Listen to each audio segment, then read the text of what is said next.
was back in New York again for a few days over the Christmas, and one of the best things you can do while visiting New York is to walk the Brooklyn Bridge. Now, a lot of people go to Lower Manhattan and walk across the bridge from the Manhattan side, but what I like to do is, if I have the time, I'd take half a day and I'd get a subway train from Manhattan to the Brooklyn side. I get the B, D, N or Q train to DeKalb Avenue, and from DeKalb Avenue I walk down the street to Junior's Restaurant. Now, Junior's Restaurant in Brooklyn is famous for cheesecake. It's supposed to be the best cheesecake in all of New York. So you can go in and have a coffee and some cheesecake, or if you want, it's an authentic American diner as well, so you can have a full meal, and portions in there are quite substantial, so you'll want a good walk afterwards anyway. So I like to get a meal and then walk up into Brooklyn itself, have a look around the shops, and from there head down to the bridge. Now, from Junior's Restaurant to the start of the Brooklyn Bridge, it's less than a mile, so it only takes roughly 15 minutes to walk.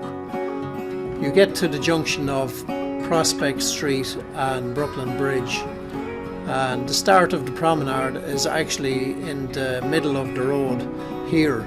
Once you cross to the centre of the road, that is the start of the promenade, but you still have quite a bit to walk before you reach the beginning of the Brooklyn Bridge.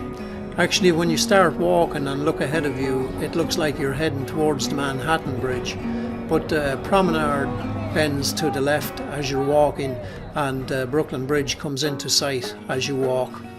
Just be careful when you're walking across the bridge to stay to the left hand side. The bridge is split into two. The left hand side for walking and the right hand side of the white line is for cyclists, and the cyclists on the bridge don't take too kindly to people walking in the cycle lane, so try and stay out of it if you can. Having said that, when the bridge becomes busy, people tend to walk anywhere they please, as you can see. As you get roughly halfway out on the bridge and look out over the harbour, the Statue of Liberty comes into view. Looking out, it just gives me a sense of what it would have been like for immigrants arriving by boat. It would have been the first thing they would have seen arriving into New York Harbour. But the best reason for starting your journey on the Brooklyn side is, as you walk across the bridge, the views of Lower Manhattan are spectacular.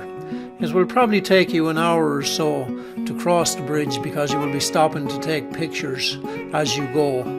So just allow yourself that bit of time to get across. Then when you reach the end of the bridge, you can continue on into Lower Manhattan and visit the One World Trade Center, Wall Street and the 9/11 Memorial if you wish.